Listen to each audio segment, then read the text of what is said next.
Better?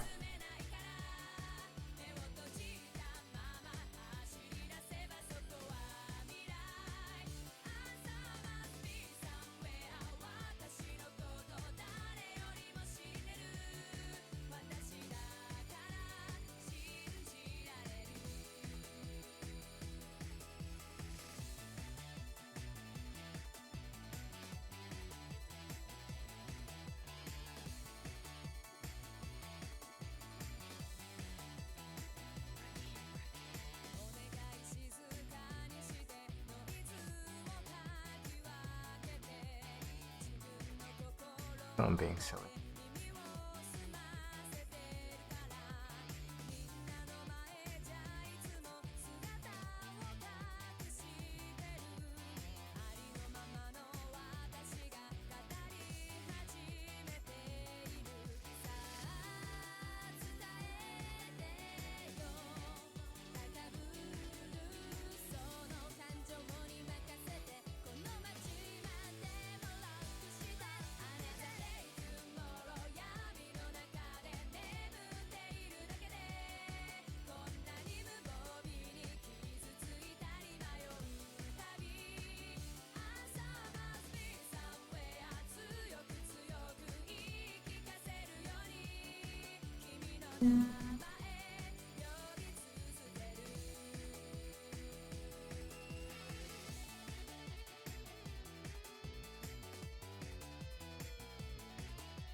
Right. 1:34-ish. Giving people some time to run.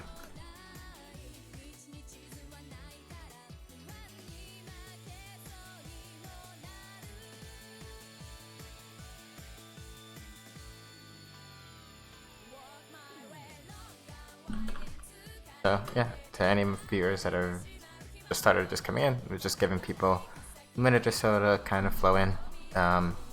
Gonna get started probably in about a little bit, and as the song finishes, we'll hop to it. I'm just sending out a couple other messages before I forget.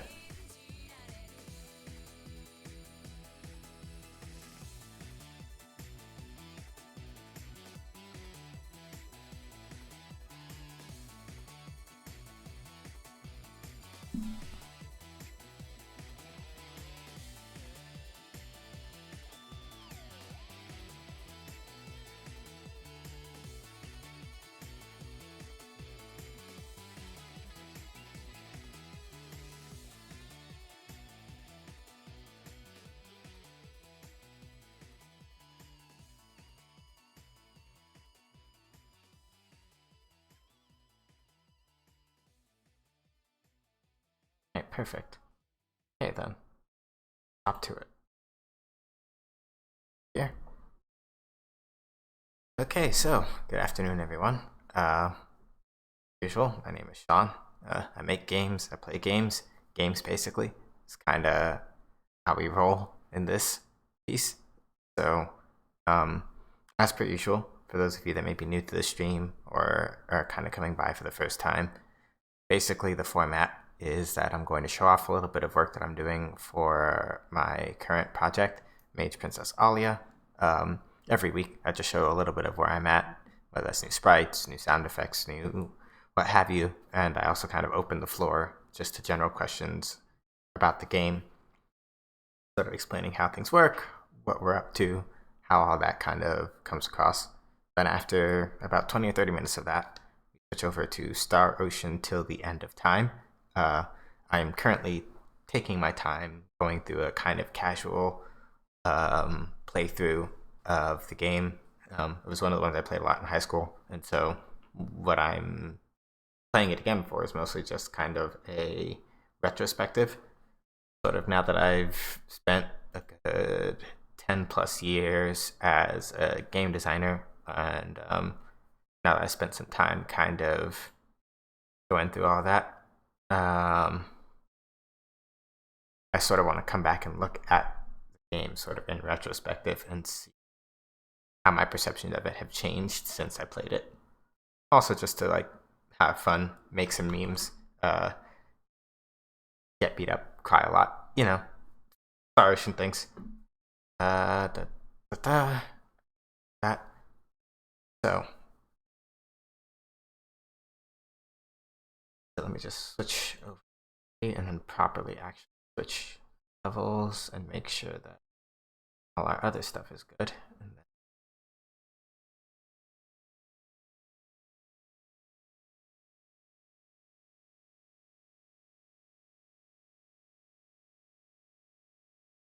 so, Mage Princess Aalia. This level.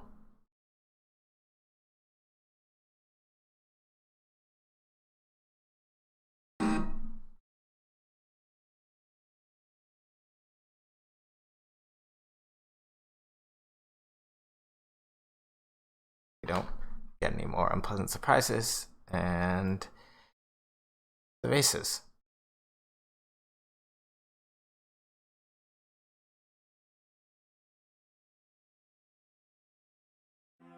Mute audio on. So, Mage Princess Aalia, to sort of describe the genre of the game in a very general sense, is a top-down action game.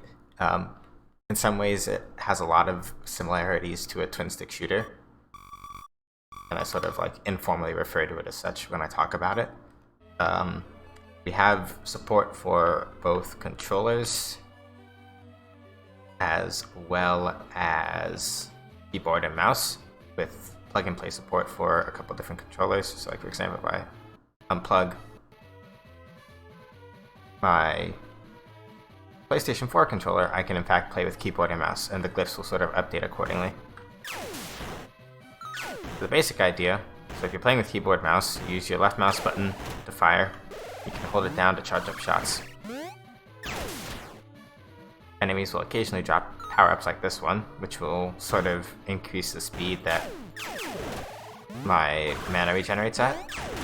Every time I shoot, even if it's just a little bit, my meter drains a little bit, and charge shots take up more. I can also break these crates, pick up power-ups. And then here we have our first enemy, a second enemy type, a magic soldier. So as you can see, they kind of chase you and fire spell shots at you. The sprite is new. I'm working with a sprite artist by the name of Caleb Valdez. Get some of these in. So he's been doing all the work for both Aalia, our main character, as well as those magic soldier enemies that you're seeing. These yellow pickups are for increasing my shot power, and out the blue one, you can see that my magic meter kind of fills up faster.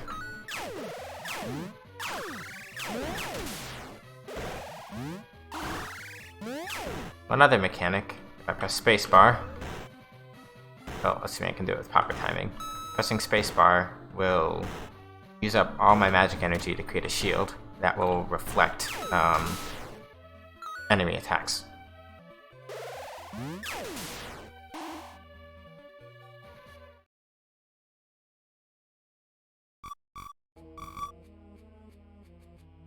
The boss is kind of just talking major smack in my control now, because it seems that didn't quite catch that other thing. I messed up. I thought the plug and play would work correctly. It sort of does, but sort of doesn't. One sec. This is easily fixable, though. Start it. That I was not expecting, but we can fix that. No problem. So yeah, the main difference is that if you're using a controller, like I am now, you wind up getting... This is where it sort of becomes more like a twin-stick shooter. You can use you're using the left analog stick to move around and the right analog stick to aim and fire. And as you can see, if you compare it to the earlier example of what we were doing,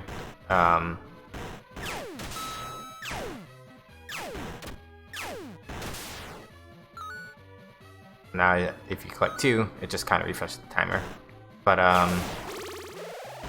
when you're using a controller to play the game, you notice that instead of having a mouse pointer go around, you just have this other pointer that sort of indicates which way you're aiming.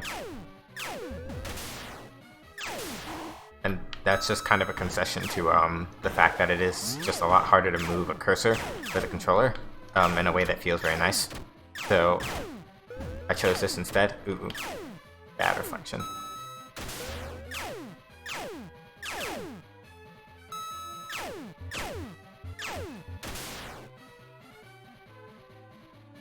So yeah, when you're playing with a controller, basically what happens is that you wind up getting that out.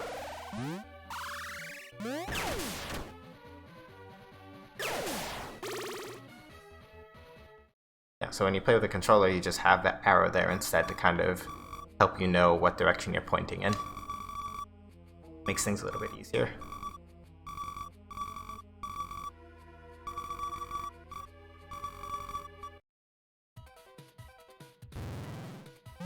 And so with this boss in particular, they sort of have a habit of attacking with this particular shot that when it hits, it does some damage, but the real damage is from the stuff that it pushes, either getting pushed by it or what it pushes into you. So if you get hit by the shot, or if you get hit by something the shot pushes, you take damage. However, you can use your shield to deflect both the regular shot as well as the things that it kind of flings at you. So with good enough timing, which is kind of on purpose, like it's very easy for you to kind of rough up the boss a little bit and not have to really stress about like, oh god, how do I win? It's kind of on purpose.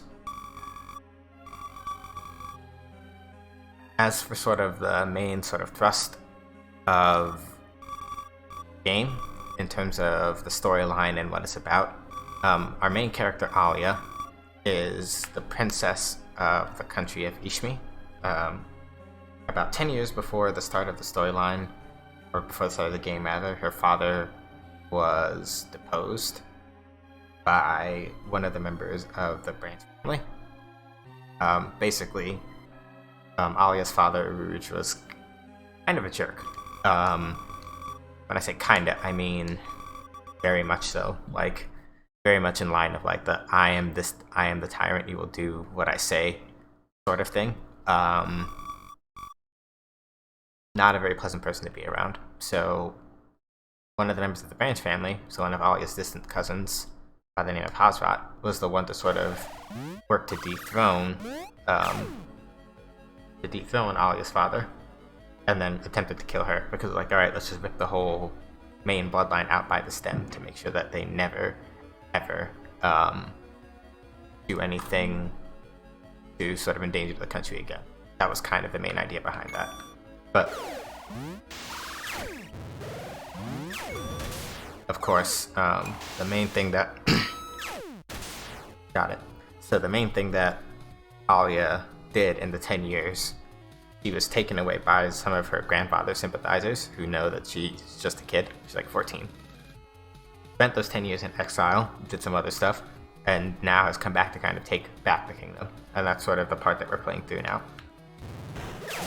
So this power-up that I just picked up that has caused this square button prompt to show up on screen, called a magic burst. Ooh, the sound of that might be a little bit too loud. But with a magic burst, the idea is that depending on what kind of magic you're using, you get a different effect. I say kind of magic. You may notice in the top right corner of the screen that now we have 2 icons. The one on the left is for force magic, which is the default magic that we've been using.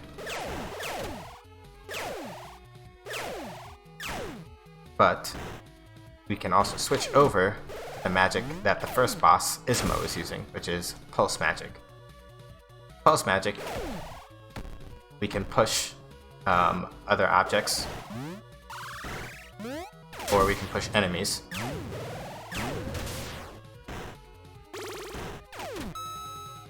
The more that you charge the shot, the farther the push goes, as well as the more damage is done when an enemy hits against like an obstacle or what have you.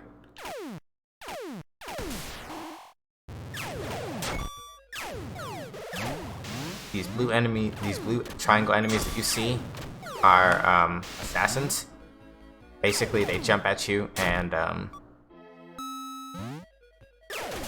basically with assassins, they jump at you if they see you in their line of sight, and then sort of do a parallel rush, as you can see, kind of like this. So the main key is you move a little bit faster than them, just a little bit, so you can use that to kind of like kick and move around a little bit. You also kind of new to this level is that some of the soldiers that have magic power also begin to actually charge their shots now, as you may have noticed, very similar to how you do.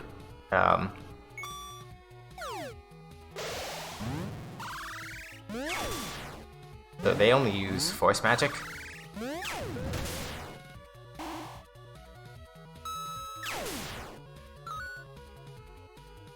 But just that alone kind of makes them a little bit more of a threat than the last set of enemies.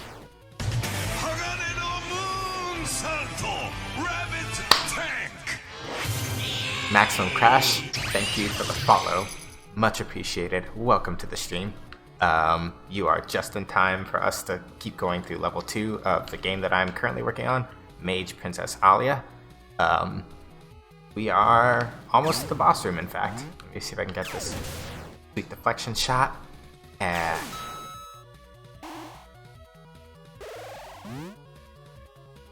But yeah, so for the most part with this game, a lot of what I was aiming for in terms of inspiration kind of comes from this. A lot of it kind of comes from inspiration for this other game called Sega Ninja, also known as Ninja Princess, I think.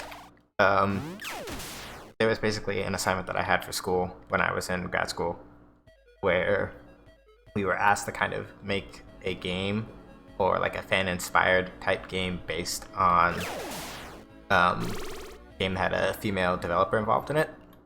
Sega Ninja was one of those, and I really kind of liked the style of it, but wanted to sort of update it with a couple of more like live-action, twisty, worry follow kinds of things, where you sort of have to take a look at a lot of the implications of how you avoid certain enemy attacks. So like the original game that I drew inspiration from for this one was a little more straightforward as an arcade game in terms of how it operated.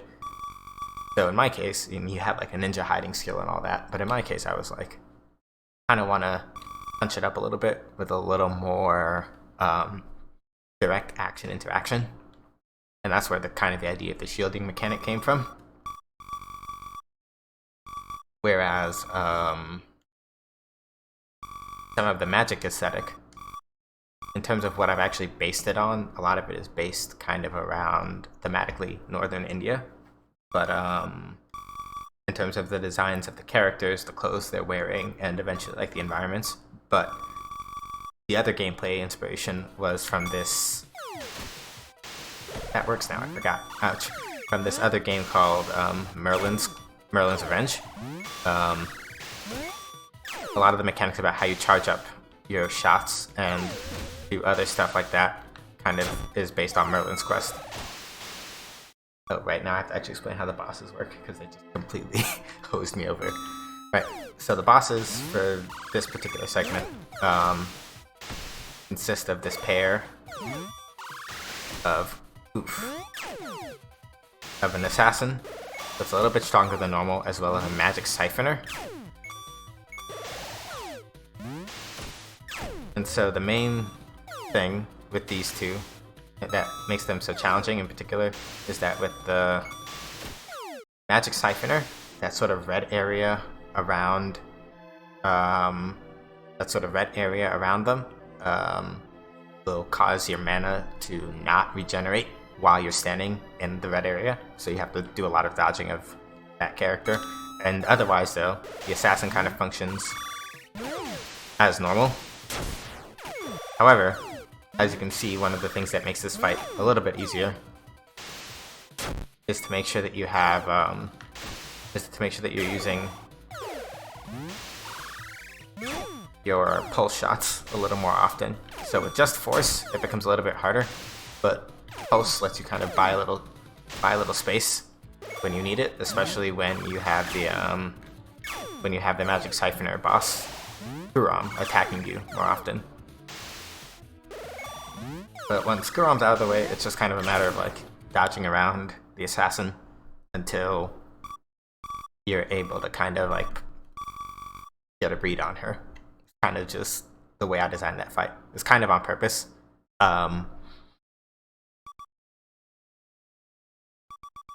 Still working the tuning a little bit, but you know, that's kind of normal. Yeah, and then level 3. We have a little time, so I'll just show off level 3 again and then kind of explain sort of what's different from last week for those of you that may have been around that point in time. Level 3, because I forgot. Here.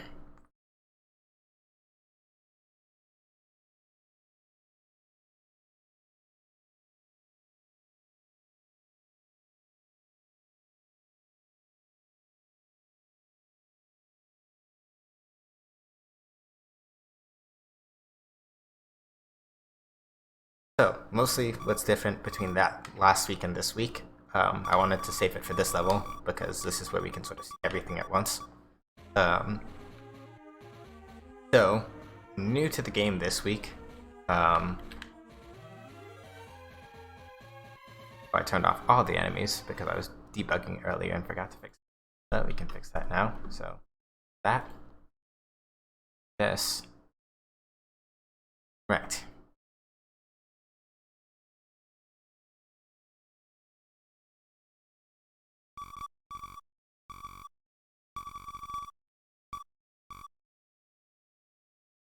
Okay, so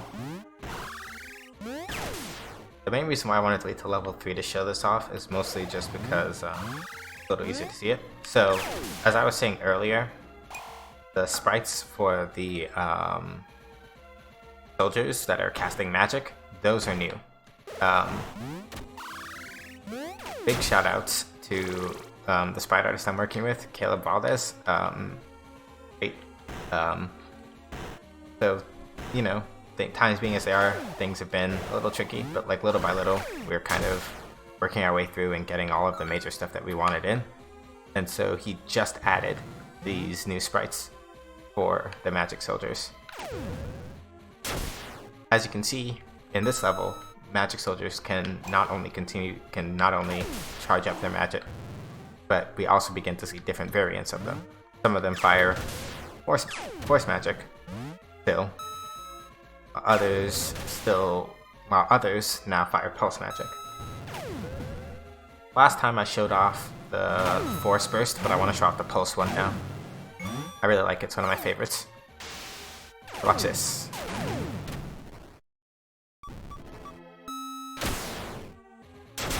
So with the pulse burst, when you fire it, it will shoot a projectile. I'll show it again. And it fires a projectile that will draw in multiple opponents and then set them all out. So as you can see, got 3 enemies kind of just waiting over here. Now.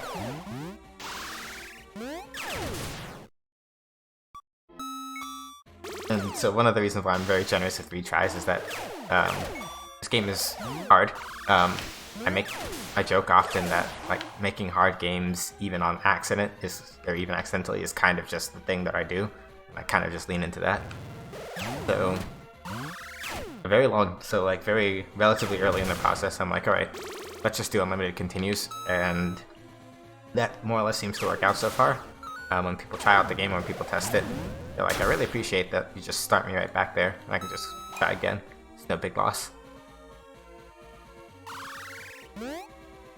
Yeah, like I'm not super big, especially when I know that I make games that have a tendency to be really punishing. I'm not like super big into like making people work for their fun. Not all the time anyway. Sometimes I am, but not really. But it depends on my mood when I'm designing something in particular.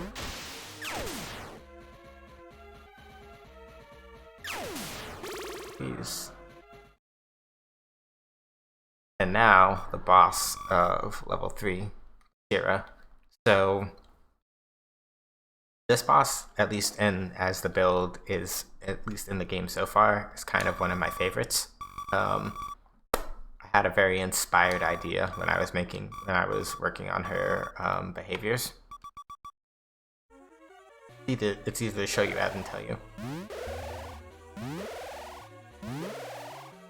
So she has these shots, hit you, they slow you down a little bit. And once she has you slowed down enough, she then begins to switch to force shots, right? So it begins to add sort of an element of strategy in that. And now you have to get used to deflecting, so you can kind of make space for yourself. And you have to be very careful about trying to fight her like head on, because you get slowed down enough, eventually it just kind of gets to the point where it's you and her coming down to a slugfest, right? So the individual shots themselves don't do a lot of damage. It's a lot more like it's a lot more slow paced than some of the other boss battles, but there's still a little bit of strategy to it.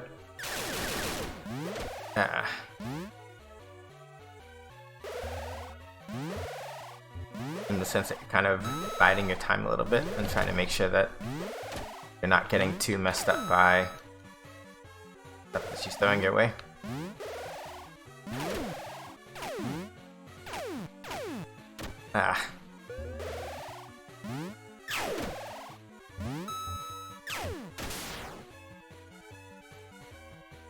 So it kind of eventually comes down to like a war of attrition with her, so to speak, but that was kind of the push and pull that I wanted in terms of how you kind of deal with it. It's very much on purpose. There's a lot of like, one of my main goals for this game, especially as I keep working on it, is to sort of get people to be more comfortable with kind of like shifting their strategies on the fly, or at least trying to figure out a thing that works and then like sort of focusing in on that, using that as a way to sort of keep themselves together, kind of collect themselves a little bit. One of the things that I really want to do as I keep developing it is making sure that I'm sort of building out the levels in a way that lets you also take moments of like, all right, let me hide behind here for a second, recollect my thoughts, figure out what it is I'm doing next. Okay, now what I'm doing now, come out of cover, do some stuff. There's a lot of like back and forth that I want in terms of the design going forward for that. And so as I build out more of the system stuff, I then also begin to look, okay, how can I sort of encourage players to sort of take cover behind this? How can I encourage people to make sure that they're looking out for this? So on and so forth. A lot of it kind of comes down to figuring out that. So, all that said, that is all I had to show for this week for MPA.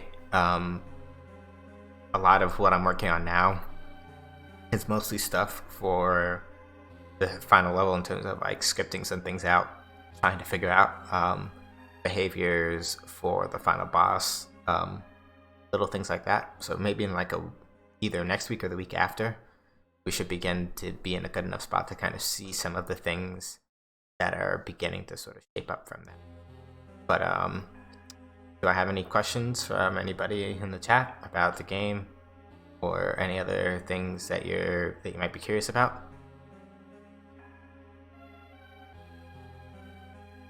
Because otherwise, we are more or less primed to switch over to the next part of the stream, which is basically me playing Star Ocean 3 and crying a lot as I get beat up. But If you got any questions in the chat, even when I switch games, let me know. I'm more than happy to kind of talk about this or about Star Ocean kind of at length.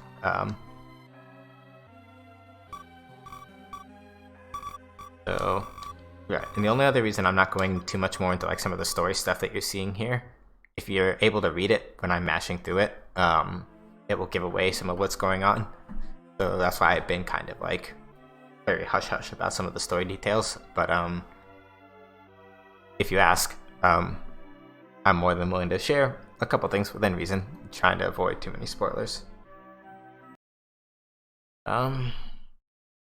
Meantime, though, let me just grab Dandy here.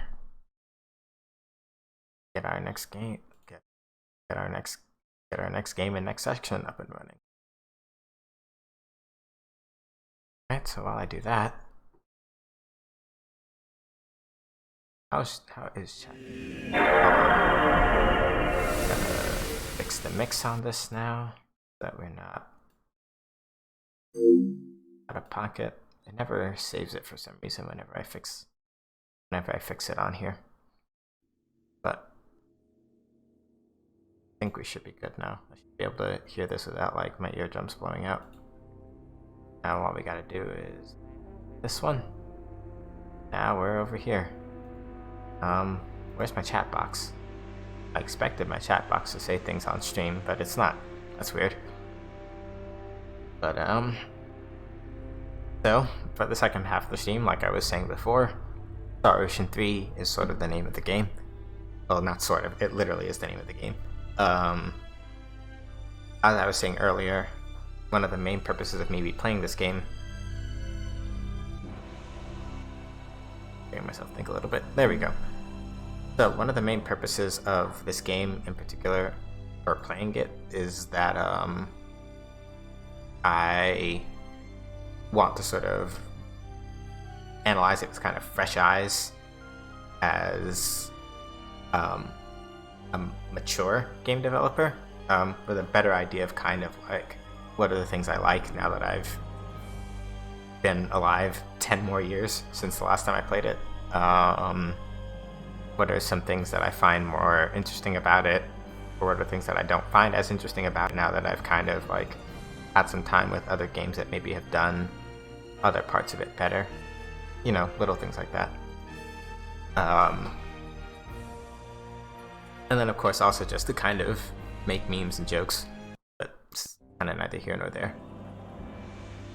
But before I get too deep into it, I want to check my battle trophies real quick for just one second. So basically, battle trophies, to sort of explain what those are, they're achievements for all intents and purposes. It's just that unlocking certain percentages of will get you access to things like new difficulty levels, new costumes for the characters to wear, little things like that. There's no way I'm getting all 300 in one playthrough. You can't. And some of the requirements for them are like very silly, like beat the final boss on the hardest difficulty level with all your party members at level 1. Yeah, we're not doing that. Last boss in this game is kind of hard enough as it is, so we're not doing that. Oh, hey Entropy Rat. No, I'm not doing it. Luther Lansfeld with a metal pipe on 40 difficulty is pain unrelenting and everlasting that I am not putting myself through. That is not a thing that we are doing. Even though there is a way to make the metal pipe absolutely busted in this game, we're not doing it. Sounds like hours of bashing without a single mistake. Yeah, pretty much. It really sucks. I don't want to do it. Okay. Had a message. Ooh. Work. Had to answer that real quick. Actual window so I can see what I'm. Okay. Yeah, it is basically do a perfect run, don't die. Okay. Sorry, y'all, just indulge me for 1 second. I don't think I can get full completion for this map either, but I want to get as close to it as I can. Because, I want to get as close to it as I can, mostly because, so for those of you that may not know a lot about Star Ocean 3, one of the major things about it is that you're able to fill out the little completion percentage thing that's there on the map. Fill that out for a full map. Get something called a scale bunny, which is basically just like an in-game model of a cute little rabbit.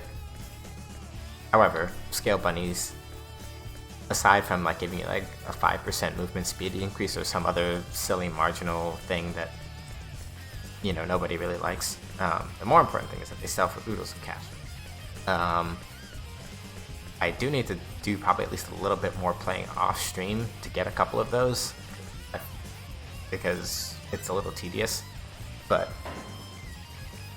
the nice little alert that you get for when you do it is super lovely, and it makes me smile. And also, I like being able to just be like, oh yeah, I got rabbits now.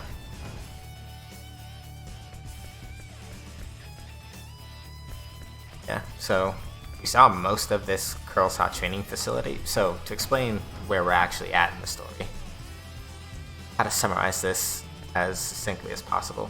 Trying to think of the best way to explain it, and it's hard. Basically, our main character is a college student in the year space date 772. He was on a beach planet, chilling out, having a good time with his childhood friend and his parents. Everything was chill, and then space aliens attacked. After getting stranded not once but twice on 2 separate alien planets, we basically just went to go rescue the working partners of our friend Nell, that nice lady in our 3rd slot. She has some subordinates that were doing some spy things, and they got caught trying to make sure that we didn't get caught. So Nell went to go save them by herself and probably would have died. So Bait and Cliff went after her and said, no, you're not doing that. And that's more or less how that happened. Oh, that's a strong attack. I don't want to get hit by that.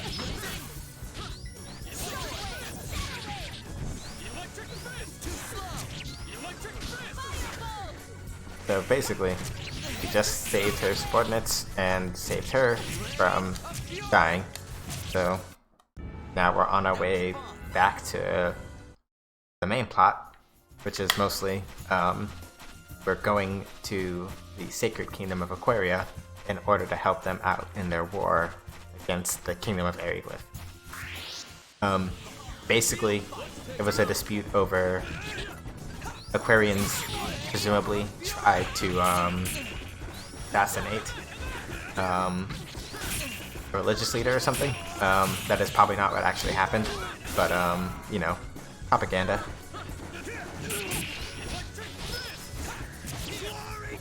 So if anybody's wondering why I'm standing, so for those of you that are not familiar with the game, if you're wondering, why is Sean just standing still sometimes and not doing anything? So in battle, basically the way that you defend is that when that green fury meter under your character, well, if an enemy tries to hit you with a weak attack, basically trigger your defense aura, and it does different things based on how you set it up. I set mine up to stun, just because it's really easy to like stun an enemy and then kind of slap them around, and then you laugh, you go, you're weak, suffer. You know, the things that one normally does in this kind of situation. Right. So if I remember correctly, did finish that map we just went through, Ground Hills. Did finish that one. So I'm gonna go to a shop real quick. I'm gonna show you why we like get scale bunnies. So yeah, they increase your movement speed, which is kind of whatever. Look on a Master Slayer, the armor of battle. Yeah. Okay, so 1/144th scale bunny. A 3D model of a bunny. High precision machined item. 90 miniature size. So yeah, 5% movement rate for the whole party. That's whatever. However, 9,000 full. That is a lot of money. That is a lot of money. I don't care about movement speed when I can make 9,000 full. I was really trying to like go super hard, like super grind mode on this. What I really would have done is I was really trying to go super hard mode on, or super like high hard mode on this. I would have been grinding for many of those scale bunnies as I could to sell them all off screen. Oodles of cash, but too much effort. So not doing that. This is mostly oh, I forgot to change the stream info. Whoops.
There we go.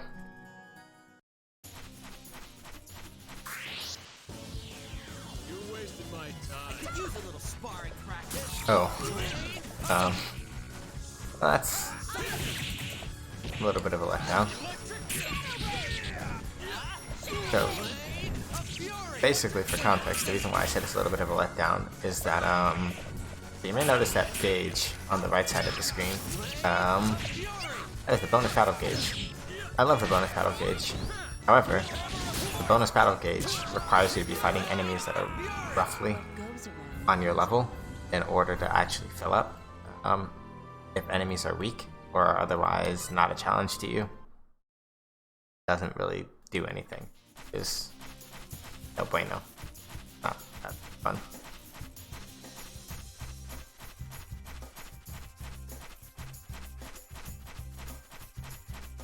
I'm like reasonably certain.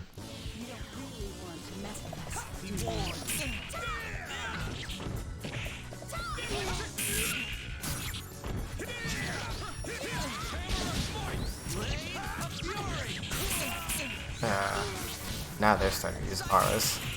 Get out of here. Nonsense. Form blazing sword. Right, so enemies do have elemental weaknesses in this game, but the main reason for using things like Fate's blazing sword or what have you is mostly to do MP damage to enemies. And in this game, that is both a wonderful thing and a bad thing, depending on what enemy you're fighting. Because you can, in fact, die from losing all your MP in this game in a fight. So using certain kinds of skills like that Blade of Fury and Sidekick, if I use those, they use up a little bit of HP when I use them. Using up magic, or as it's called in this game, symbology, will use up MP. So the main thing that I want to try to avoid at all costs, if I can help it, is depending on the enemy I'm fighting against, there are just times where I absolutely do not want to be low on HP. Well, I don't want to be low on MP, flat out, because like if I get caught up by an MP kill, then that's that. That's it. That's the tweet. Game's over. You can use that to your advantage though, because there'll be some bosses who will just there'll be some bosses where you in fact avoid that. There's some bosses where you basically wind up being able to just murk them by doing nothing but MP damage, then they can't really do anything.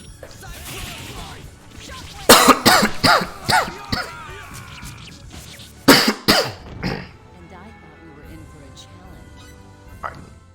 Might need to get some water.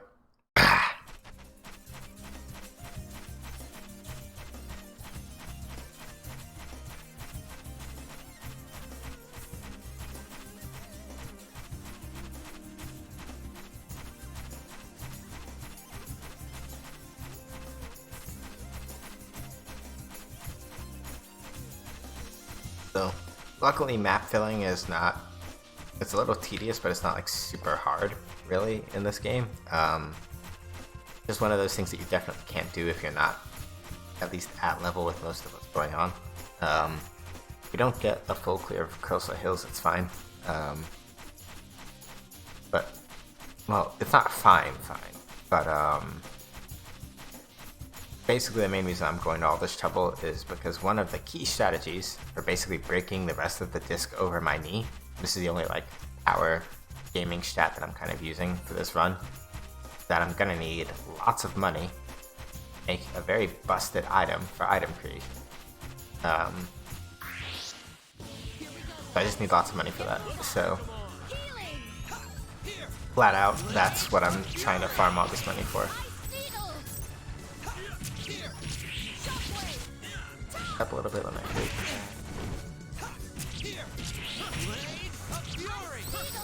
Yeah, probably not until we get to like the next on level part of it. Not until we get to like the next on level dungeon are we gonna actually start seeing any meaningful gains in the bonus gauge again, which is kind of sad, but you know, it happens. So it goes. So chat, how we doing? How's life? Friday, you know, normally supposed to be a chill day, but I know some people still have other stuff going on, but how's life, chat? How's things today? How we doing?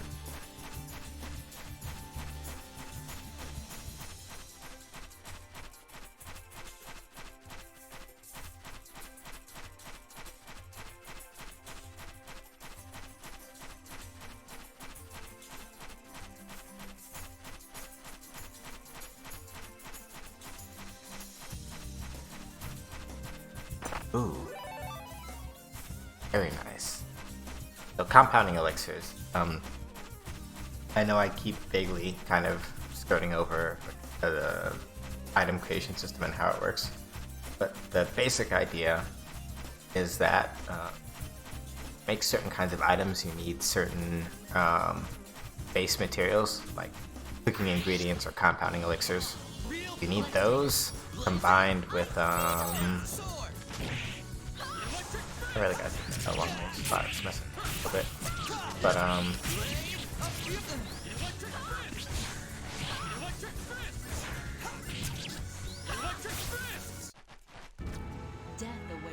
but the basic idea, nice. So the basic idea behind system, as I was alluding to before, is that each type of crafting has like a specific material associated with it. So you get those materials. So you get the materials and you use the materials to start the item creation process. Throw in a bunch of money at that process while it's going, and then from there it kind of develops the item. You have to put down like a random price point and kind of just let that flesh out, and then there you will get an item based on who you have doing the synthesis and all that stuff. I'll explain it again when it actually becomes relevant, but basically just know that it's a process that involves a lot of trial and error and a lot of spending money, which is why I need money to be ready to do it. It's going to be a very involved process when we get to it. Probably the only thing I will actually be using a guide for is to make sure that I get all the characters that I need to pull it off. Don't. Basically what happens is that the last disc, or the last fight of the first disc basically becomes painful, tedious slogfest if I don't get the thing that I need.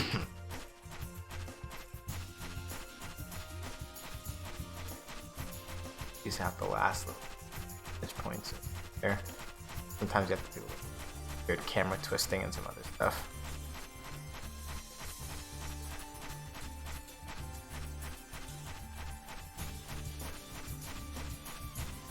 If we don't super get it, then I'll probably just come back and do it off stream.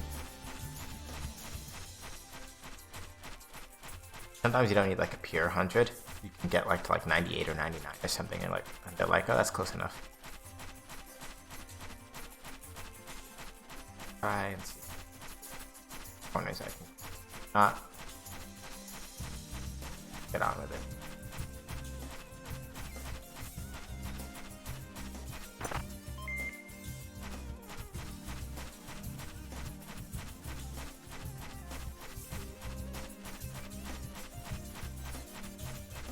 Oh wow. You really want to fight, don't you? Yeah. Alright, so looks like we probably can't. Yeah, it looks like the last little bits of percent are going to take too much effort for the team, so I'll just skip it for now. And Death awaits the overconfident.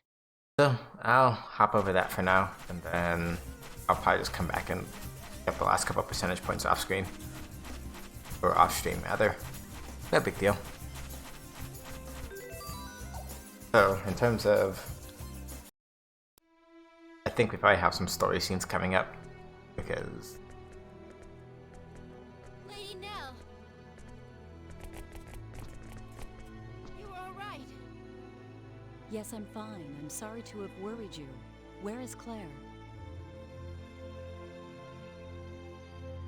Yeah, the voices in the cutscenes are a little soft, so I don't talk a lot while they're going on, and that's why.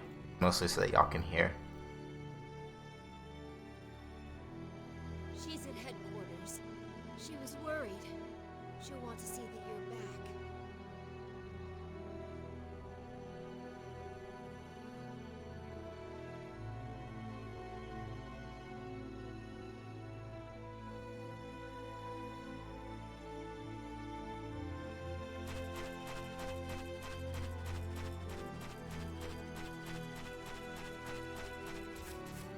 Headquarters. Here? No. Oh, that's actually the church. Ah. Psych.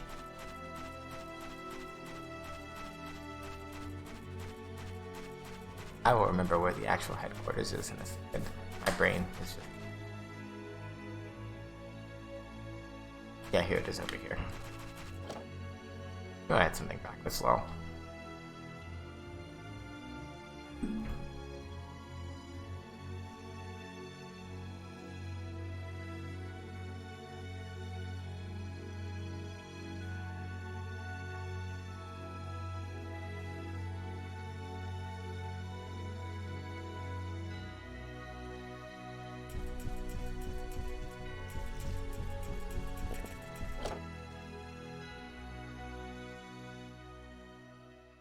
Nell!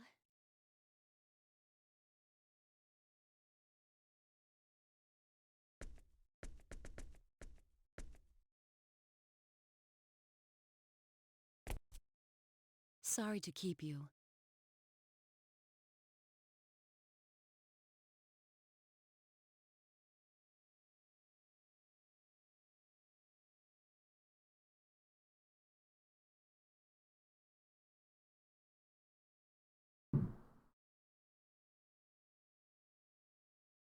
And you two are safe as well.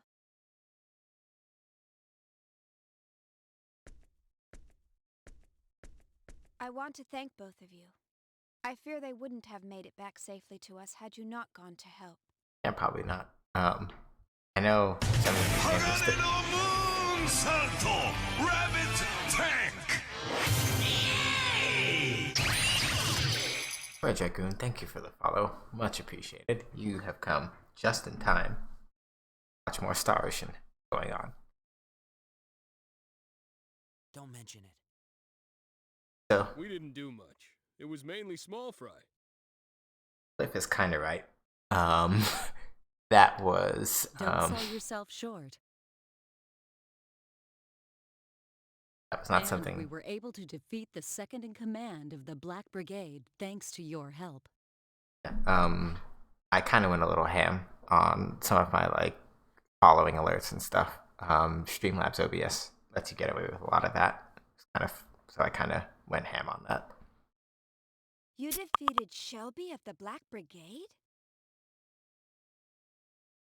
Correct. I can't believe it. Yeah, but that show-off in shining armor is still cruising for a bruising. Oh, you mean that Albel guy. Right, that Albo guy. I would show y'all a picture of that Albo guy. Just thinking about it makes my blood boil. He won't get away so easily next time I run into him. Albel? You can't mean Albel the Wicked.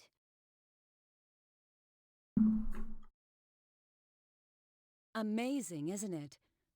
Frankly, I'm surprised we made it home in one piece. Yeah, well, Albel, what's it called? Yeah, Albel is kind of like Al the Edge incarnate, and he basically said, "I don't like fighting weaklings, so go and get out of here." And I was like, "Okay." Donald, remember that. Really that strong? Indeed. I'm sorry, Cliff, but I'm not sure even you could beat him. I've heard enough of this. Poor Kakashi. All right, enough talk. You must all be very tired. I'll have them prepare dinner. It won't take long.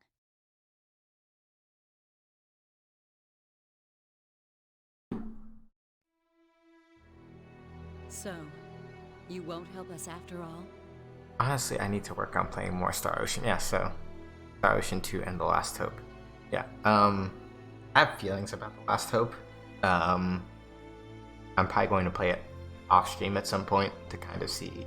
Maybe I was so busy unfavorably comparing it to this game that I didn't really enjoy it. I have not played Star Ocean 2. Thinking about it, I haven't played the fifth one either. Yeah. I'm still thinking about it. Mostly what happened was that I kind of compensated by playing a lot of Tales games instead, since Tri-Ace and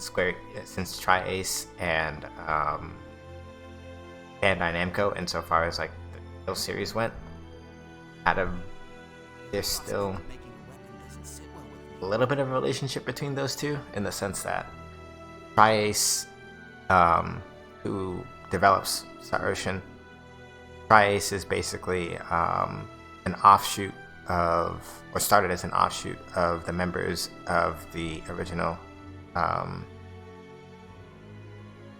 Tales of game. They were like, we don't like how the Tales series wound up being directed for Tales of Fantasia. We're gonna do our own thing. And that's where Star Ocean kind of came from. Star Ocean 2 is what got you into the Star Ocean series. Yeah. If I ever play Star Ocean 2, I'm probably gonna try to do. Well, you don't have to answer immediately. If you can decide by the time we reach the Royal City, that will be soon enough. I'm probably going to wind up doing Second Departure, I think I'll ride with them all the way to Aquios after all. which is the remake version of Star Ocean 2. Is that okay with you, Fate?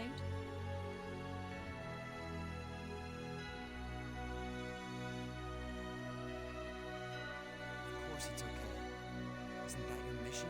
Talk louder, Neji. That it is. Can't hear you. Yeah. Second Departure. First, we'll head to a town called Paterni in the northeast. Yeah, I'll explain after this cutscene. After we've obtained supplies there, we'll head to Aquios. Okay, understood. Gotcha.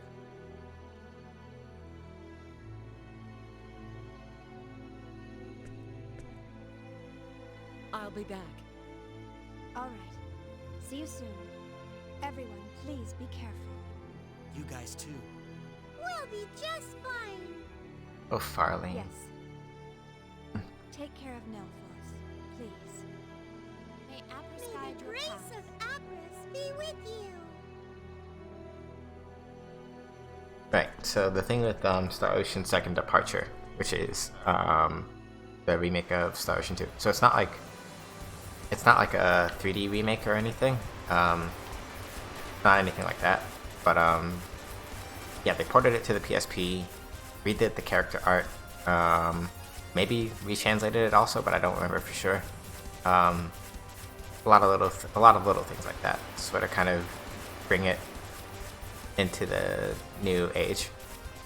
They did the same thing with the first Star Ocean game 2 times. So you have Star Ocean First Departure, and then Star Ocean First Departure R, which is the remake of the remake that's on Switch. Looks like an even match. Wait, did you freeze? Oh! Ah, darn it. I thought... So normally, when you hit an enemy that's frozen, they die instantly. Usually.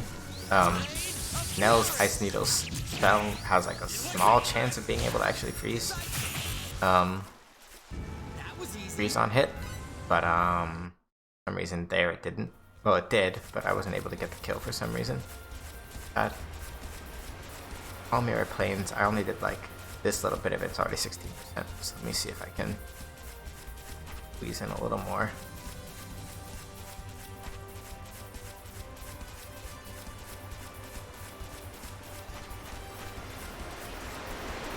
Yeah, like, Second Departure is, oops. Second Departure came out, I want to say sometime, fudge. Things I do for map completion. Second Departure came out sometime within like the last 3 to 5 years is what I want to say. It might be a little older than that. I wasn't thinking about it super hard.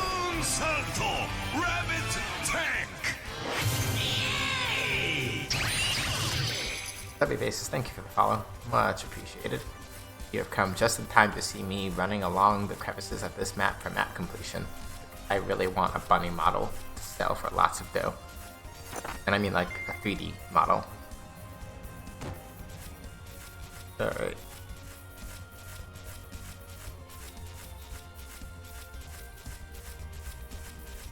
Slow down.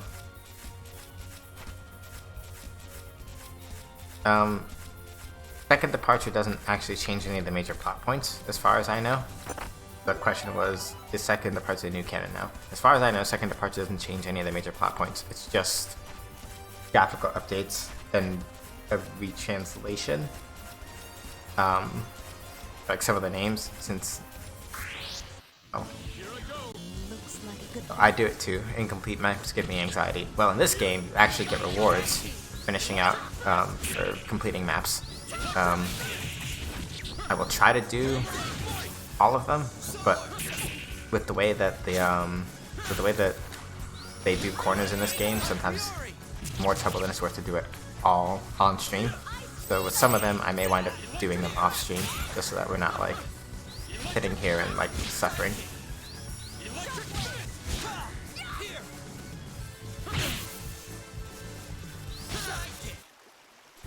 I'd have preferred a more worthy opponent. Yeah, Kakashi, whatever. Okay, go off then. Like, all you did is beat up a scorpion, dude. Don't get all big-brained about it. Okay, good. Maybe not so good, but... Very... Oh no, darn it! I filled the bonus gauge with the wrong thing. Okay, so... To explain why I got a little bad times there. I know usually when they make remakes, it's usually the new canon, so that's why I wanted to ask. Yeah. Usually. Yeah, usually that's the case. But not necessarily always. Like, anybody... I'm not going to go into spoilers because the game is new, obviously, but anybody that's like, well, FF7R is the new canon now. Like, no, not necessarily. It still hits on a couple of the major points, just in a very different kind of way. And I'm just gonna leave it at that because I don't want to go into spoilers for that game.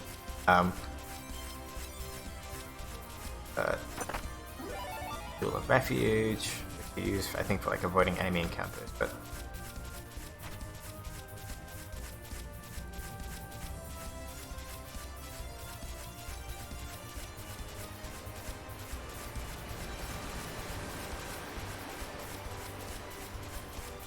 yeah, I see it as an alternate continuity, AC, if you will. Haha, I got that joke. So I know that there's whole new directions you can go. Yeah, pretty much the long and short of it, as far as how you interpret it. So right, to go back to the other thing I was saying though, because I realized I started talking about it. So the bonus gauge is on the right side of the screen. The rate that it fills up at is affected by how strong the enemies are as compared to you. And so the main idea behind it is that if you're in a fight with enemies that are at your level, the bar will fill up faster. When the bar is 100% full, then what happens is you get bust the battle gauge. I'm gonna be real salty. But the basic idea is that once the bonus meter is full, you get certain bonuses based on both how long you've been keeping the meter full, how many chains you have in the battle, as well as what attack you used to fill it up. So what I really wanted to do in this case, I wanted to fill it with a weak attack, so that I would get triple XP and start like leveling like wild. But instead, because I used a special move, I get increased recovery rate upon win, which is not terrible, but it's not really what I wanted.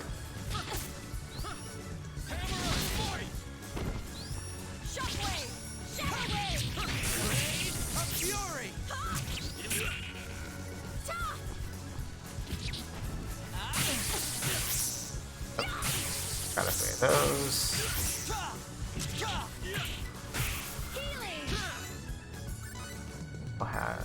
But yeah, to answer the actual question in chat, yeah, a lot of people see Final Fantasy, the remake, as an alternate continent. Yeah, and it basically is. There are enough things that are a little bit different that you could argue that. It's not a bad thing. Also, the game is like literally only 8 years younger than me, so at this point, it doesn't really surprise me that they went the direction that they did with a lot of it. But that's a whole thing.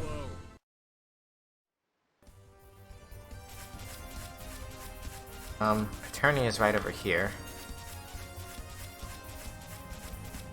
Just want to see. Because once we get to Paternia, that's when we start unlocking item customization. So I really want to try to have enough money to start up the things that we're going to need later.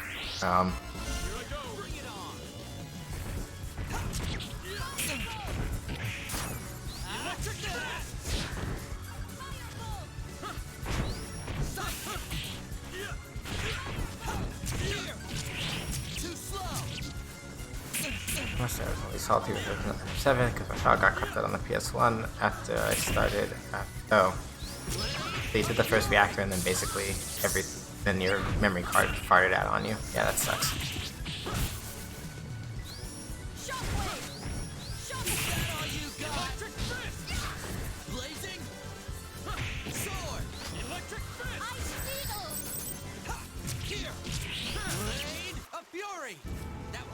It happens.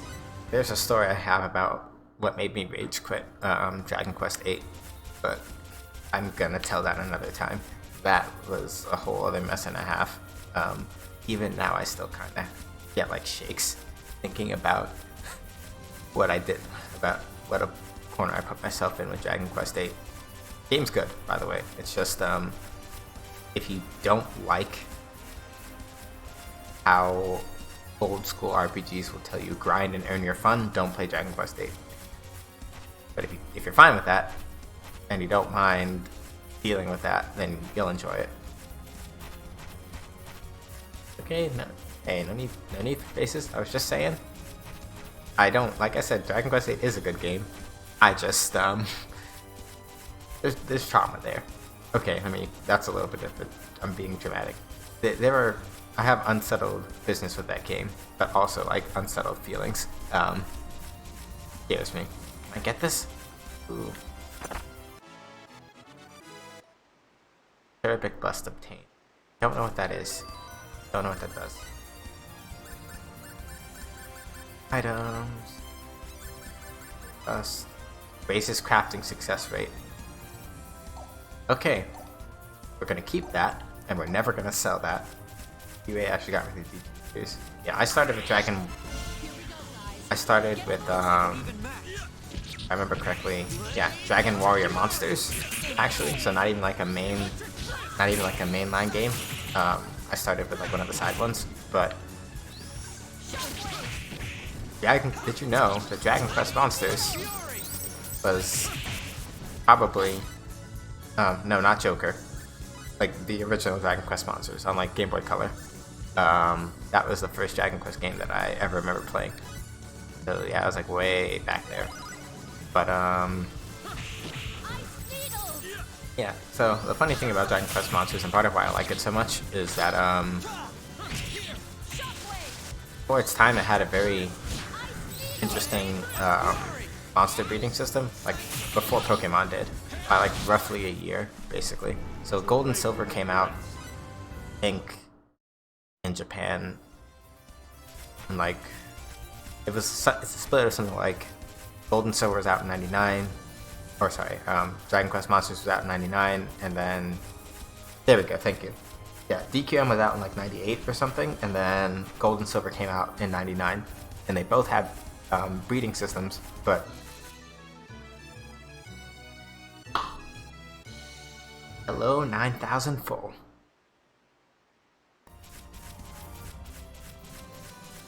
But yeah, so basically, by the time, and I'm probably going to wind up telling this story 5 million times on stream because I love it, but basically by the time Pokemon Gold and Silver came out, Dragon Quest Monsters was already out with a breeding system that is So this is Paterni. way more intricate.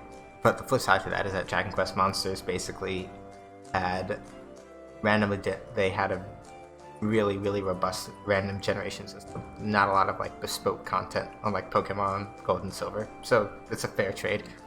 This town has a totally different feel to it from Aria's. Yes, that's because this town is closer to the sacred royal city of Aquios. Plus, it borders on the Republic of Sandmite and is therefore a center of commerce. Makes sense. No wonder it's so lively. I have to attend to some business. You can do what you will until I get back. We'll meet in the Central Plaza. Go to the plaza when you're ready. Okay. It'll slow down. No dropped frames yet though, which is good. Let me see if I have some other things that are still open in the background. Pausing. Double.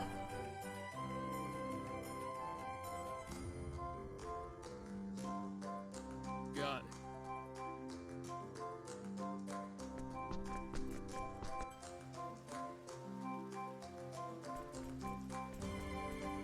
Good, just chilling. Really don't have anything in particular to do. I think I'll just go kill some time. Let's meet up later. Superior weapons corrupt the minds of the inexperienced who overestimate their own ability. One of the most valiant warriors who worthy of wielding the weapons I make. Currently patrolling the town. Please let me know if you come across any problems. I gotta see if I can remember where the,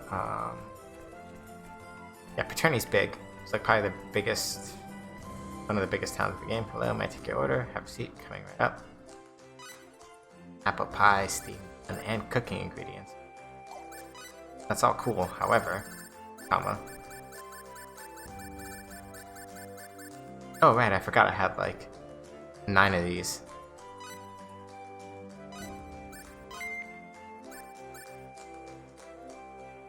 Oh, I had this whole time and I'm not using it? Oh no, that's not okay. I gotta put that on somebody.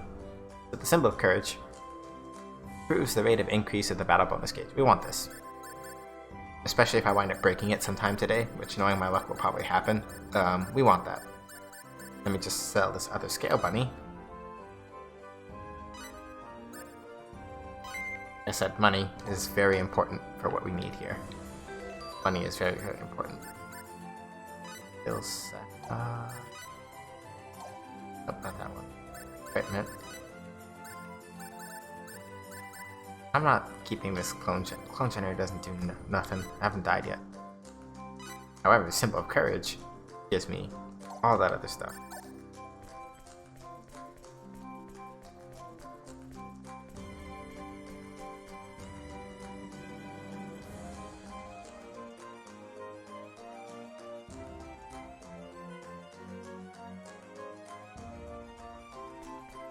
Yeah, the life of a gamer. Yeah, kinda.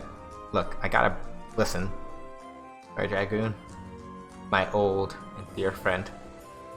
You have to understand, I'm going to break this game over my knee in the first disc. I have to, because the alternative is to fight, basically play the last dungeon honest, and you don't want to give this game a fair. Yeah, this game specifically, you do not want to give a fair fight in the third quarter. That's not how I live my life. Armor Summit Street, not what I was looking for. I want to get to the Inventors Guild, because you would do the same thing. See, exactly. You understand me. Understand me. Stop. Headgummit, where is it? Somewhere around here.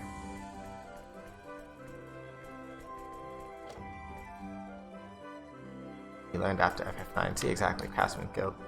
As the headquarters of the Craftsman's Guild, you must register here before you can invent items. Yes. If you want to make a fortune quickly, then inventing is a job for you. What's more, the inventions themselves help people. It's like killing two birds with one stone. Better believe it. Are you here to learn how to become an inventor? Yes. Huh?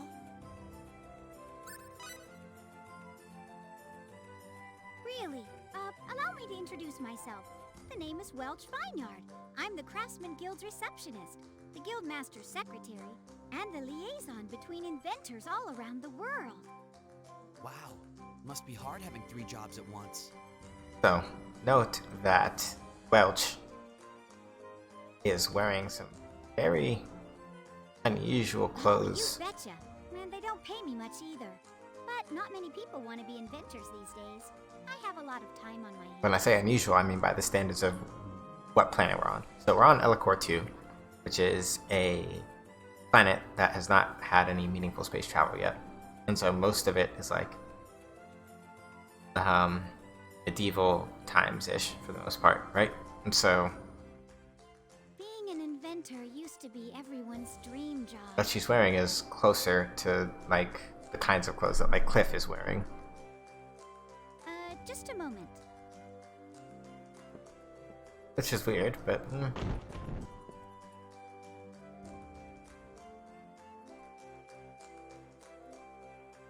I'll go get the Guildmaster. Also, I think Welch's first game was actually this one, but then became so popular that she became an optional party member in First Departure, So you want to be an inventor? or in the Star Ocean in the remakes. Is what I'm remembering, if I remember So it correctly. seems. You probably know this, but our guild is a gigantic commercial organization supported by the government that distributes products and registers patents for inventions, all in the name of the advancement of civilization on this continent. We're the biggest guild in the industry. Well, now that Nanix and Drace are bankrupt. We give free rein to youngsters with a sense of vision. Welch, give that to him.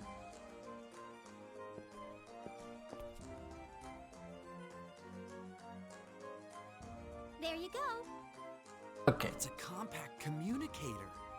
Wow, it even has a monitor. oh, and with that thing I explained, underleveled. Oh. Wait, a compact communicator. Hold on a second. Correct. Now that you have this, you can contact us no matter how far away you are. I work as a liaison through those devices. You can easily gather information about new items on store shelves, search patent registration reports, and even file patents of your own through the compact communicator. Select invention information from the camp menu. That's all there is to it. If you want to work on an invention, you can use any workshop you want in any town. Bitrate chat a bit while I was talking to the old guy, and it started dropping frames and slowed down, and it sounded like he was trying not to slur his call. You No. can expand workshops. That's too. usually my computer lagging as opposed to frame Of drops. course, that So will come out of your own pocket. I think I keep forgetting to adjust the bitrate before I start streaming. I can't do it in the middle. At some point I have to turn it down just a little bit. Attorney's workshop is to the northwest of the Craftsman's Guild, right across from us. But that workshop's a mess, so you'll want to expand its facilities before you do anything else. Okay, here's your seed money. How much? 1,000 full. Okay. You can only invent items when you are inside a workshop. I'll say it one more time. Attorney's workshop is all run down and doesn't have anything. Be sure to use the Expand Facilities command. If you repeatedly expand facilities, you'll be able to create all sorts of things in a single workshop. After you invent an item, go to Invention Information in the camp menu and report it. That should be all you need to know. Work hard, and you're sure to become a famous inventor, known far and wide throughout the land. All right, I'll show you to the workshop. Follow me, please. I already went there, Welch. I know where it is. You don't have to take... And then she takes me anyway. Okay, fine, Welch. Go ahead.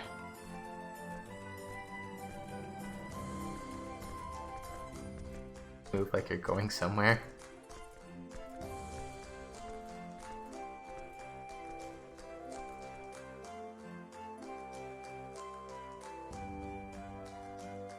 Oh, there's a treasure chest there, and I...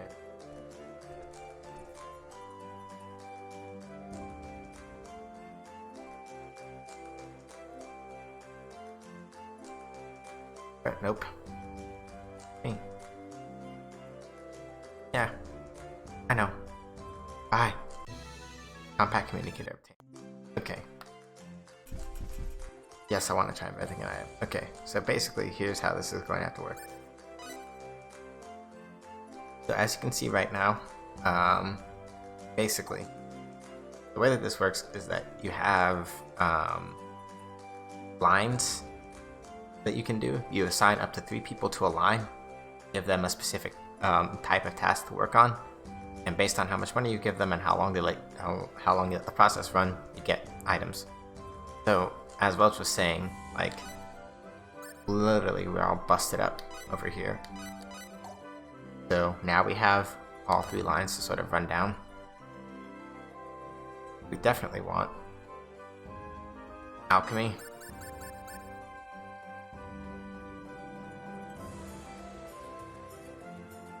At least right now, engineering and synthesis. We need synthesis. Synthesis is really the part of this that eats up the most money when you wind up doing stuff. But, little stuff like that. Do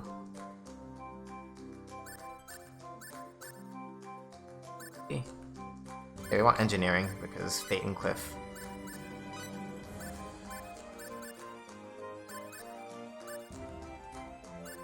Yep, gotta make sure I break the game early. So basically, as you can see, each character kind of has a different rating as far as their skills go. So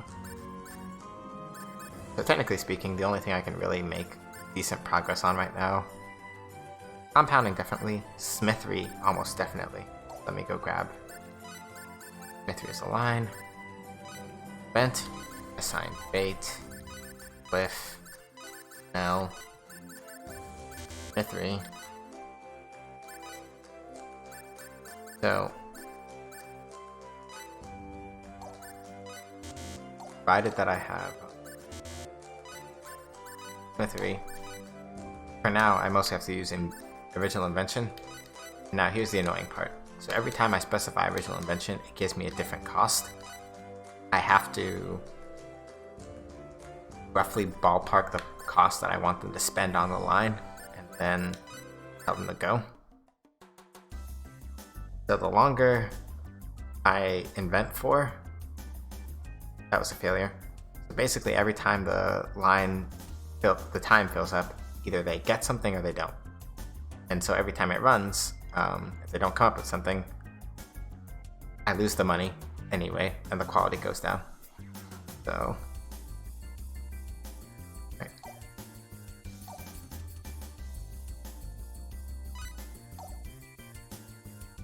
Alright, I didn't get anything. So I basically spent a whole bunch of money for nothing. I have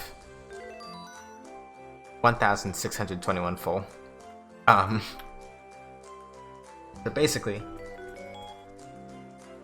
yep. Extension info. Good to see you again. First time meeting this way, huh? Info, inventors. Challenger has stepped up to the fierce product development front. Better keep an eye on them. So basically, what will occasionally happen now, so after some major events and other things, we will actually get information about new inventors that sort of come up. The continental map has been updated. A present rival is a future friend. So right now we can see that when we have unsigned, means that if we can figure out where this person is and recruit them, then we can have them work for us. So unlike the main characters of the party, people that we recruit as inventors through here basically only specialize in one thing. You can check the cities and dungeons that dot the continent. But basically that one thing that they do very well. Accomplishments have earned you the top rank. Well done. I knew you could do it. Yeah, something like that. It's less that it helps. Yeah, sometimes they may have a more concentrated stat than one of your other party members, or they may have the ability to make a very specific item that your characters can't. And that's the main reason to recruit them. Yep. Look, me.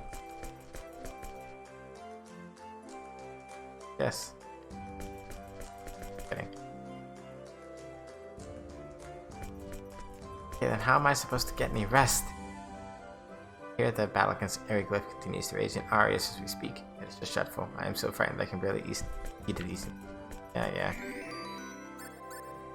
Alright, then I guess that means I actually need to go to another inn in order to actually get any rest. Or they're deliberately waiting until I get the party back together. Anyway, so now that I've completely blown almost all of my money trying to invent something and failing miserably, now I have no money for upgrades, so this was actually probably a terrible idea.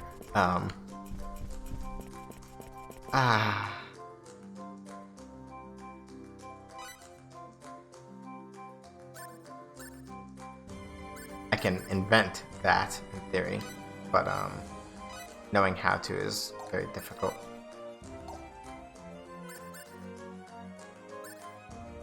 Boiled hot dog. Dinner. Sounds good.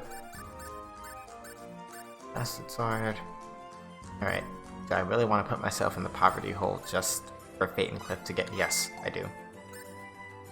Yeah. RNG just definitely forsook me. So, I'm just gonna suffer. However, if I'm able to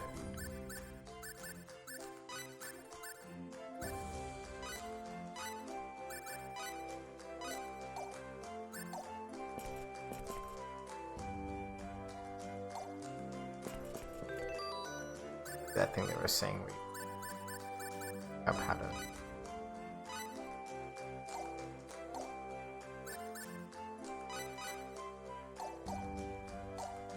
I'm gonna sell some of the old stuff so I'm not like totally on my back broke.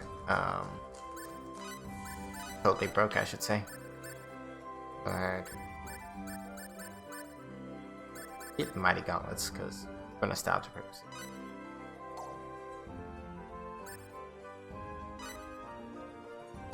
Been running around ragged trying to get set up because we need to freezer because the bed one is a pain to deal with. Oof. Wow, all this stuff sells for nothing. I really been trying to get a person to look at our new ice maker, our new. Oh, that's rough. Ooh, that's tough.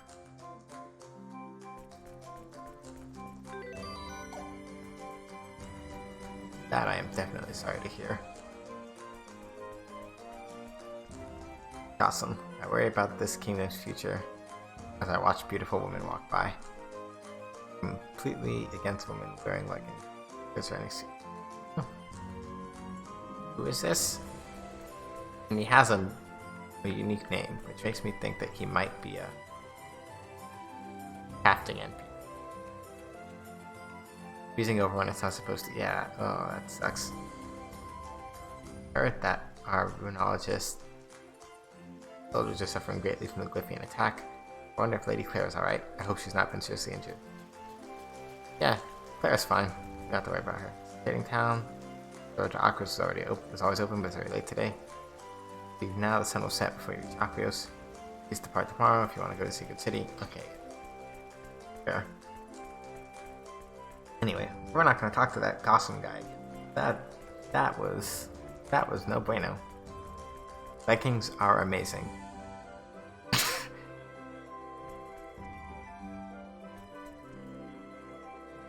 No comment.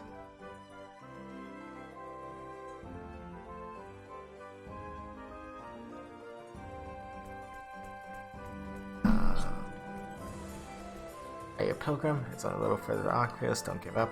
I wasn't planning on it. I'd hear from Arius, but I wonder if it's really safe here. Maybe I should. Akros. I should. I like that look in your eyes. Look good. Judge a character, you know. How about joining the fresh bunch? Huh? 3,400 full obtained. Okay, I'm not broke anymore. Yeah!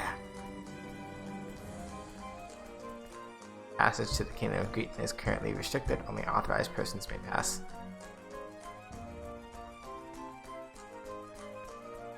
I strongly suspect that somehow they knew I was going to bust all my money, and that's why they put that there.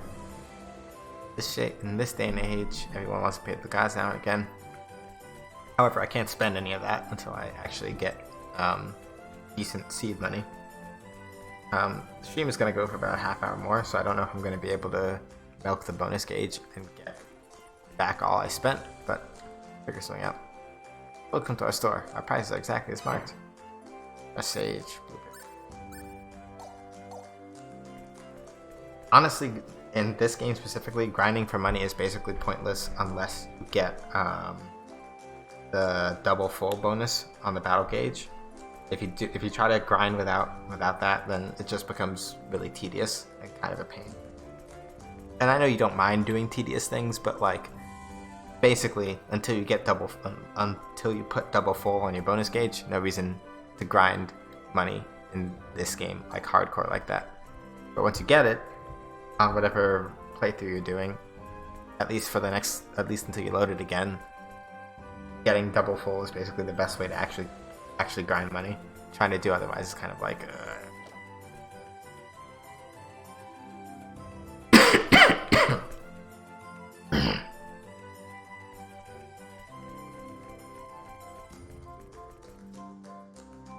Arius until just recently, but I was driven out by the war. That's how I ended up here. Thank you. Yeah. Again, I know. I am saying that for this game specifically, if you want to maximize the most of it, you get double full first, and then you just go to town, because then it gets real good. Maximum, the level cap in this game is 255. So, yeah. Hey, you look kind of nervous. Are you from the countryside? Well then, I have a good piece of advice for you. A weird group called a guild is taking up residence on this street. Wouldn't go near it if I was you. And that's the Vipers it is. A blockhead like you would be out blind before you knew it. Fight me, because I already went, sucker. If I were you, I wouldn't travel to the Republic of Sandmite unless I really had to. Band of thieves known as the Moonshadow Clan are up to no good in the Douglas Forest. Head and experienced travels like yourself to stay away from there. How do you know what experience I've had? You?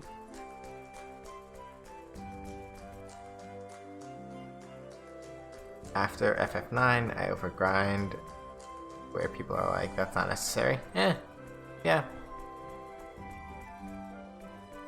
Yeah, sometimes. But sometimes that helps. Not gonna lie. Not like I don't do it.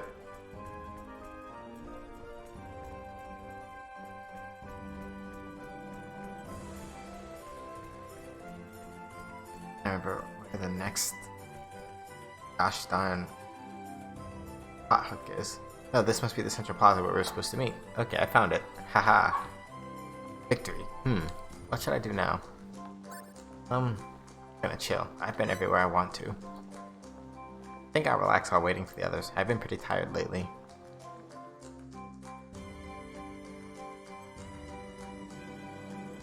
Just be cool. I feel a bit tired. And thirsty, too.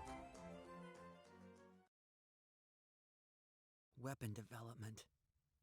I understand how everyone feels, but... what should I do?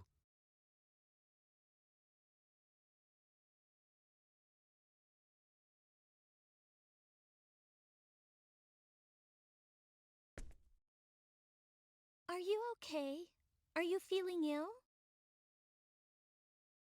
Huh? No, I'm fine. I'm just a little tired from walking around too much. Really? Then you're right to rest. Sophia? What are you doing here? Huh?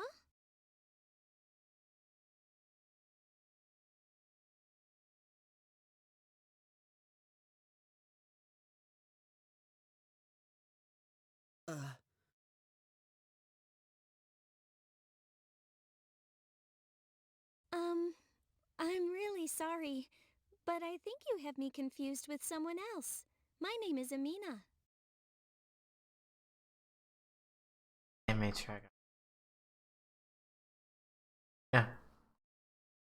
Yeah. I said, with it's you, I believe it. 100%.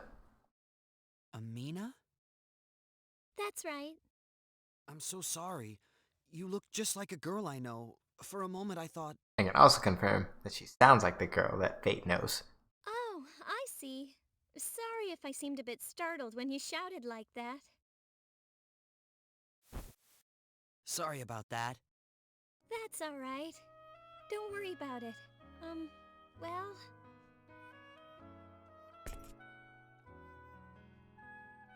My name's Fate. Fate Line God. And before I changed the spelling of it, it was actually F-A-Y-T. Line God. I'm like, no, we're not doing that. Nice to meet you. Fate Line God? That's right. I'm pleased to meet you. My name is Amina Leffeld. Nice to meet you, Miss Leffeld. You can call me Amina. That's what everyone calls me around here. Okay, Amina. And you can call me Fate. Okay. Thank you, Mr. Line. I mean, Fate. She sure reminds me of Sophia, and her voice is exactly the same. Please, don't look at me like that. You're making me blush. Oh, I'm sorry, but you really look just like her. Really? Who is she? She's an old friend of mine. Where is she now? Has she gone shopping? No, she's very far from here now. By which he means, at the minimum, she's on another planet and he has no idea which planet. Again, just as like a heads up, the general thing with this game is that it's like, oh, well, we crash landed on this planet. After Fate crash landed on one planet, he got off of there with Cliff's help, and then they both crash landed on this planet, and now That's we're why basically I was so surprised to see you. There's no way she'd be here. we're basically on the run toward the Kingdom of Aquaria to help them win this war against Eriglyph. It's basically kind of the long and short of it. I see. I used to have a good friend like that. He'd be just about your age. Used to? Yes. I haven't seen him for many years. I was born in this city, but I used to live in Eriglyph for a while. Eriglyph? We had been exchanging letters, but that was no longer possible after the war started. Why are all flower girls sickly in these games? Counterpoint. Aerith Gainsborough.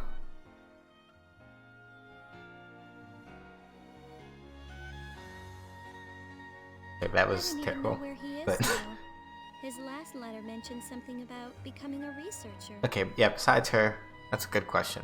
I don't know, like the fragility of innocence or something, I guess, is maybe the thing that they're talking about, but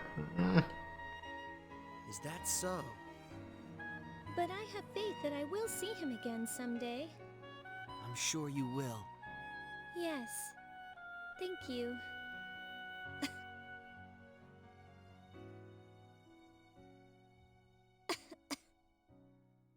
Do you have a cold? You've been coughing since you sat down. I'm fine. Yes, it's just a little cold. It's nothing. yeah, it's like the poster child of Fire Girls and JRPGs, though. Modern JRPGs, definitely. There's probably at least... Maybe there's a character. I'd have to do some research. Try to figure it out. Polka starts off as a sickly fire girl due to terminal illness, which causes her to do magic. And then this. Yeah. Oh, I see. Okay. This is like 2003, 2004. What's that basket of flowers? That might have become a trope by now, but tropes aren't bad. I grow flowers and sell them in this town. It's my job. You sell flowers? That's right. I live alone, and that's about all I can do. I grow them in my garden, or I find herbs in the hills to sell. You live alone? What about your parents? They died in this war. I'm sorry. I shouldn't have asked.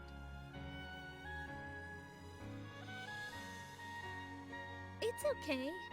I've gotten used to it. And the lady who lives next door takes really good care of me. I'm really sorry. Please don't worry about it. So, Fate, are you here on a pilgrimage? You don't look like you're from around here. Yeah. Well, it's not exactly a pilgrimage. I'm on my way to Aquios. By yourself?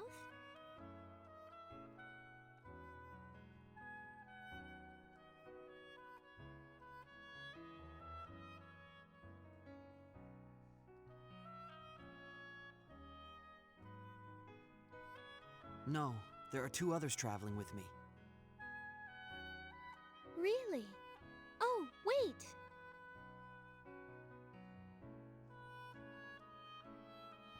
Here, take this. Are you sure? You sell these, right? I can pay. No, that's not for sale. It's my own personal good luck charm.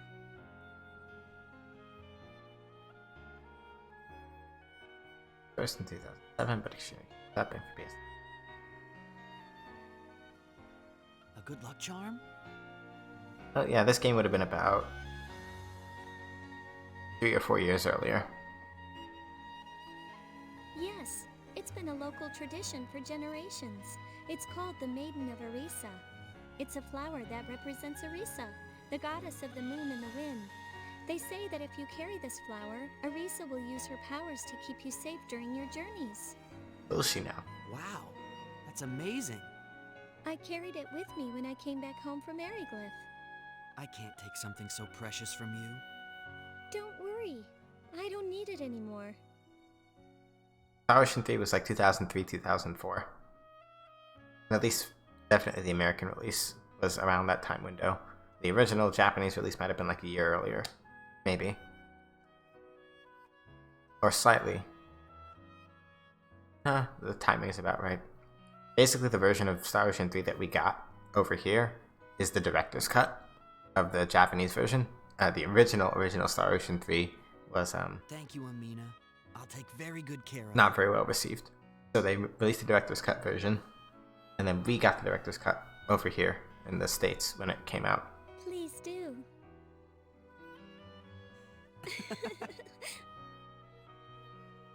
Hey, what you up to? Oh, it's you 2. Hitting on the ladies? In a completely different universe, as a muscle-bound dude instead of a ninja, Kakashi Hatake manages to perfectly Kakashi. No.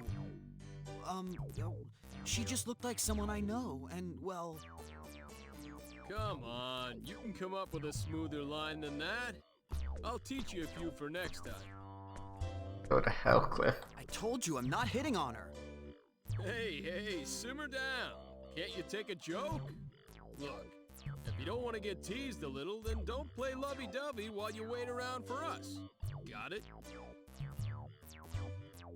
Who's playing lovey-dovey? Just literally just a conversation. Anyway, What? aren't you going to introduce her? Oh, yes. This is Amina. She sells flowers in this town. Hi, I'm Amina. Original release is February 2003. Right. Amina, these two are the people I'm traveling with. Cliff and Nell. Amina. What a nice to meet you. I'm Cliff Fitter. Guess you could say I'm this kid's bodyguard. Nell Zelfer. Nice to meet you.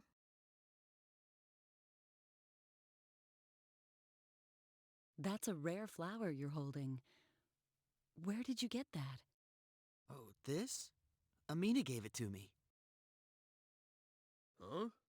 A rare flower? It's the Maiden of Arisa. The current war has pretty much devastated the lands where it grows, so it's a hard flower to find these days. In the stories of Apris, it represents the goddess Arisa. These days, it's used as a good luck charm for travelers. It's much the same as Palmera's wishing charm, or the wreath of Arinia, which we use to pray for victory in battle. Wow, that's pretty amazing. You sure you want to give him something so valuable? Also, all those words in purple, as well as some of the ones in blue and green, are all they all show up in the games in-game. Yeah, which I am not showing because you. Yes. Spoilers. I don't need it anymore. I'm sorry, but I need to get back to work. Oh, Please, excuse me. It was fun talking to you. Have a safe journey to Aquios. thanks. Amina, these are tough times. Take care of yourself. Thank you. I'm sure you'll meet your friend again. I believe it. May the grace of Apris be with you. Goodbye then. I do actually know whether or not she's going to meet her friend, but I'm not going to say one way or the other because spoilers. Hey, is she sick or something? She sure was coughing a lot. Literally the only time she coughed, and so far as when we saw you, was when you was just now. Whatever. Yeah. She said she had a cold. Right. All right, you two. Let's not talk out here. Let's get to the inn. Good idea.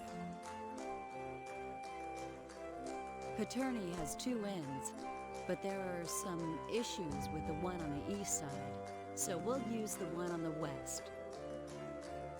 Issues? It's a cheap inn that's also a tavern. Put bluntly, it's got a lot of questionable patrons. This may be Aquaria, but we want to avoid any unnecessary trouble. All right. Let's use the one on the west side. This is, yeah, it is kind of unintentional. Yeah. Kinda, yeah. Oops.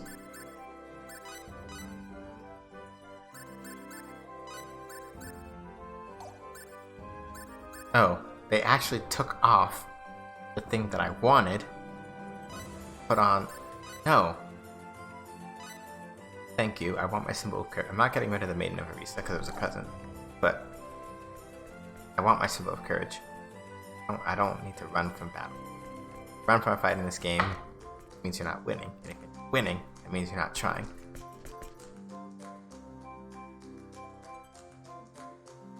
Oh, it's Lady Nell.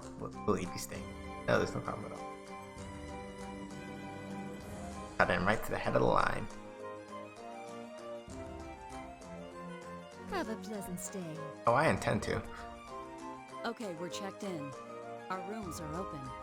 I'm going to visit a subordinate who is stationed in this town. Feel free to walk around, but whatever you do, stay out of trouble. All right, don't worry so much. I like how she immediately looked at I don't Cliff. know about him, but do you really think I'd cause trouble? Yes, you were, Kakashi. Shut up. Hey, why are you worried about me? I'm just saying what I think. This town is lively with commerce, and that has attracted more than its share of shady characters. Guys like you are easy to pick fights with. If that happens, then I'll just give as good as I get. No worries. That's what I'm worried about. Ah, right. Okay, I'm off. I'll be back by nightfall.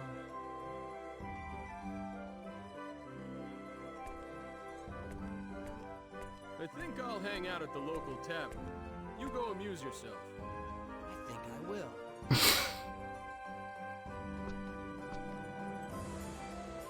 Things are kind of. Got about like 7 more minutes before I gotta inch. Gotta, because I have 2 calls to return. And I'm trying to tell you to not get in trouble. I mean, okay, so Cliff will be fine. He's probably like literally 1.5 to 3 times stronger than most of the people on this planet, physically anyway. If it's a regular person, he'll basically beat the crap out of them. It'll be fine. He'll be fine.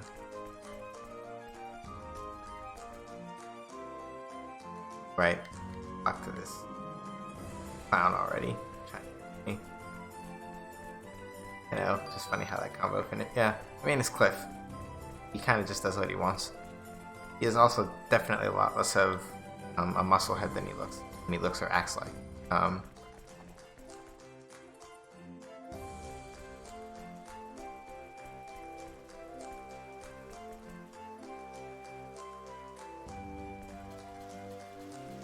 Trying to see if I can trip the next event. Oh, they wouldn't be good.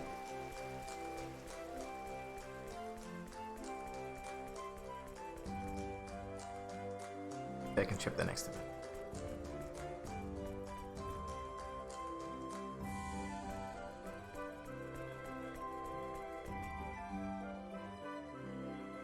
This really is. Was made by weaving together 1,000 flowers in one long braid while making a wish. I made in that fashion is a wondrous ability. Wish in person. Is that amazing? Kinda cool. Yeah. That came from Arius. What is here? Maybe I should check. Yes. Oh yeah, we talked to you already. My answer to your question was yes, you probably should. Tavern the Biting Kid. Anything that came in. Didn't do a lot.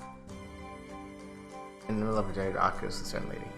Oh, did you know they made an anime based on Star Ocean 2? Yes. A while back? Yes. I have not seen it. Not because animes of games are bad or anything. I'd rather play it. So I haven't seen it. Lady, yeah? You don't say. Yes, have you ever? The opposite was I heard. Right? Shadow Clan. The worst part is that this question actually does have an effect on the relationship values. Actually, I can play the game and watch the anime. Yes, I could do both.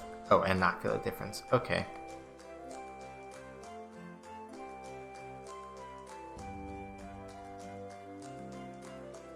The only question is, do I have time to do both? The answer may surprise you. Sorry, that was a little more sarcastic. My bad. But the short answer is I could do both. I might do both, but yeah. Oh, what you mean is that there isn't a difference.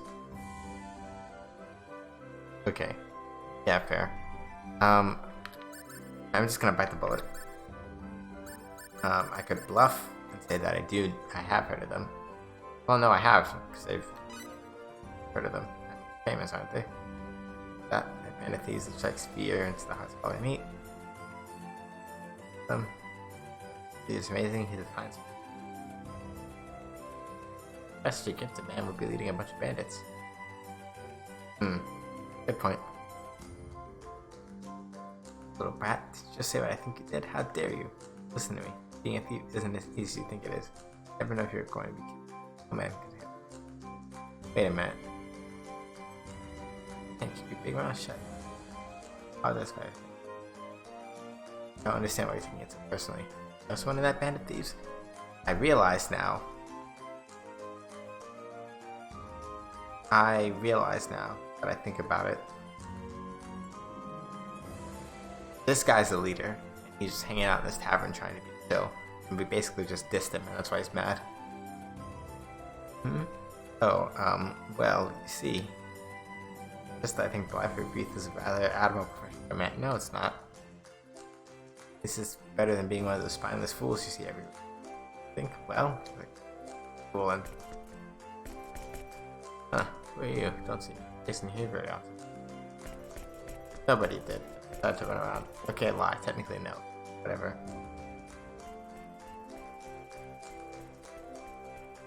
Only admirable if you're... Yeah. That's... I know what you meant. Don't worry about it.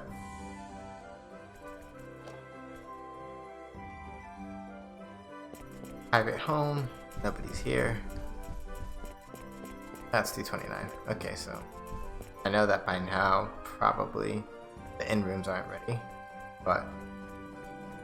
Seems about to end in a minute, so I can't really do anything super.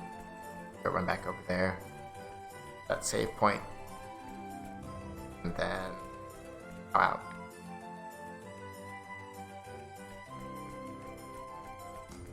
Yeah, normally I'd push maybe like a minute or two longer, just to see if we get anything interesting. But I'm like mad hungry. I do have a couple of beforehand, so.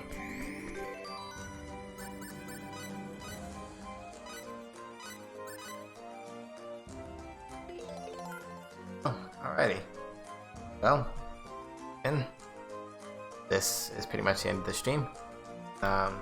Thanks to everybody that came by to watch. Thank you for the follows again, Maximum Crash, Mer Dragoon, and Heavy Bassist.